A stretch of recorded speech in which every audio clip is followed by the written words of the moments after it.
Hello everyone, I hope you're well. So today's video is a little bit different. If you are new to my channel, then you might not be aware of the fact that 6 months ago now, I think maybe 7 months ago now, I ended a long-term, quite serious relationship and called off my wedding. And although it was completely the right decision and one of the best decisions I've ever made, that still didn't make getting over that relationship and that person any easier. So I thought that it might be a good idea to share with you my top tips on how to get over a breakup, because I know that I am not the only one who's gone through this. The heartbreak is extreme and so painful. So any way of me helping you get over kind of heartbreak in some way would make me feel very happy. So I am going to share with you my top 5. I think I've got 5. I've written them down in my bullet journal and I'm going to share them with you today. Okay, tip 1 is probably one of the best tips I can give you, and this is one that I kind of realised in my head about a month into the breakup. I kind of had this thought and it clicked, and then getting over it and moving on became a lot easier. So this tip is to take one day at a time. This sounds so stupid and so insignificant, but when we first broke up, I found the things that were upsetting me the most was 1, worrying about the future.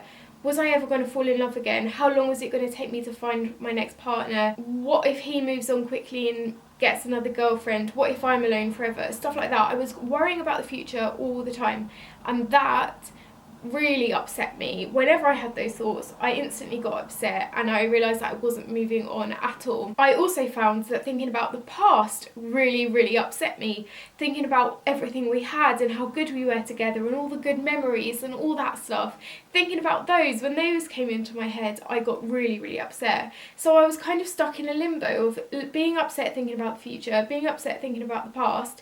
And then I realised, why am I doing this to myself? I need to literally take one day at a time and just think about that day and not think about or worry about anything else. I cannot express how much more positive I became after that. I literally took one day at a time. Each day I tried to concentrate on doing things that made me happy, doing things for myself. Obviously we lived together, so that was so difficult. Oh my gosh, I don't even know how I did that. Living with him for 2 months after the relationship ended was so hard. But by taking one day at a time, it meant that I could just concentrate on doing things that made me happy, concentrate on trying to be civil with him and focusing on seeing each other that evening and not really worrying about anything else. And I would 100% urge you to try and follow this tip. It can be difficult, but once you set your mind to it, it does get a lot easier. And now I can happily think about the future and the past with excitement and fond memories, and it's all good. Tip number 2, you need to do this. It is one of the only ways that you're going to kind of get out of the habit of checking up on that person, but that is to block them on all social media. When you break up with someone on Facebook, it is very clever nowadays, and Facebook gives you the option when you change your status to single to block that person or hide any post that that person does. It literally just gives you it right there on a plate, and that is incredible because it stops the urge to kind of go and want to see what that person is doing and how they're moving on.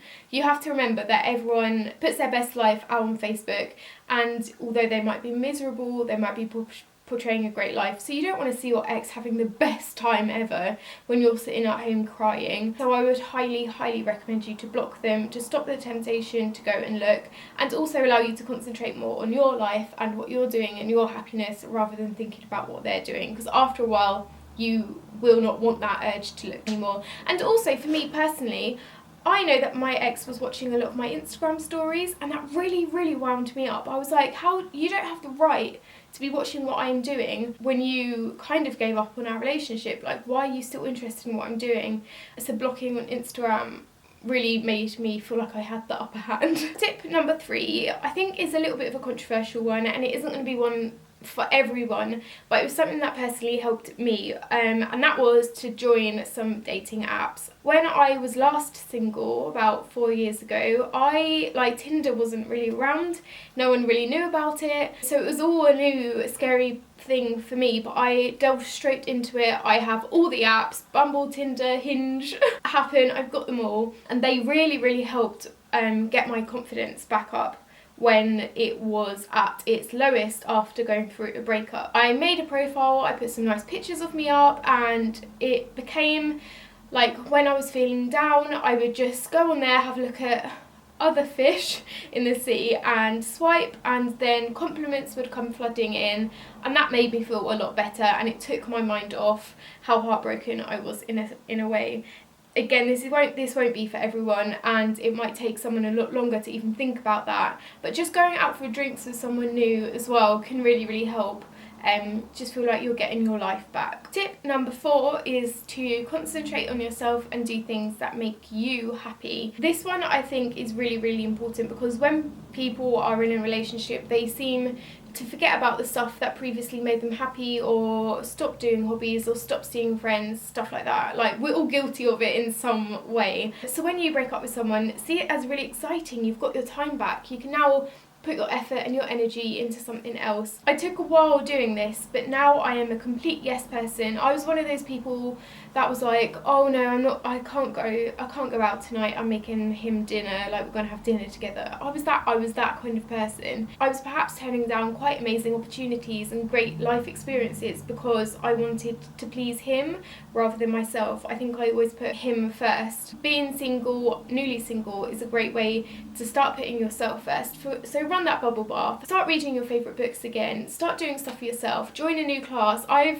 Like this summer, I have somehow managed to fill up most of my diary with stuff for me that I want to do, and now I have loads of stuff to look forward to, and that is really exciting. And I should say as well, after I ended my relationship, the amount of opportunities that came around was incredible. I feel like something bad had obviously really happened and I was going through a really shit time, but incredible opportunities started coming to me, and I feel like that was because I started saying yes more. So, and now I am a complete yes person, and I will do things quite in spontaneously, that's the word, and I never was that person in the relationship. So yeah, leading on from that, I would say it's really easy to get yourself down when you go out to places and you're like, oh, but we went here together, and or it will remind you of a certain memory with that person.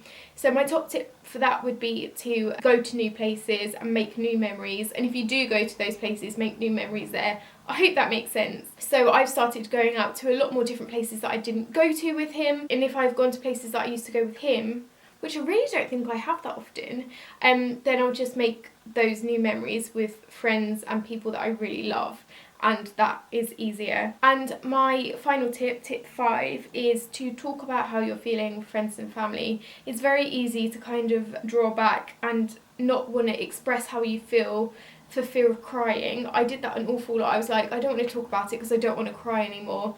But actually talking about it with friends and family and hearing their advice and their experiences helps an awful lot. Also remember that you are not alone, and so many people go through this, and that it does get easier. I can 100% reassure you that every day it does get easier. There will obviously be ups and downs. There will be a day where you remember something or you see something and you get really down again. It still happens to me, but I am 100% more happy now. And also reassuring yourself of the fact that you don't want to spend your time and the rest of your life with someone who doesn't respect and cherish you and love you for who you are as well. That's a good thing to remember. I hope I haven't rambled too much in this video. So I really hope this has helped some of you who are going through something that I went through. Please be sure to leave any of your top tips on how to get over someone down below as well, for anyone else that is in a similar situation. And I will see you all soon. I love you loads.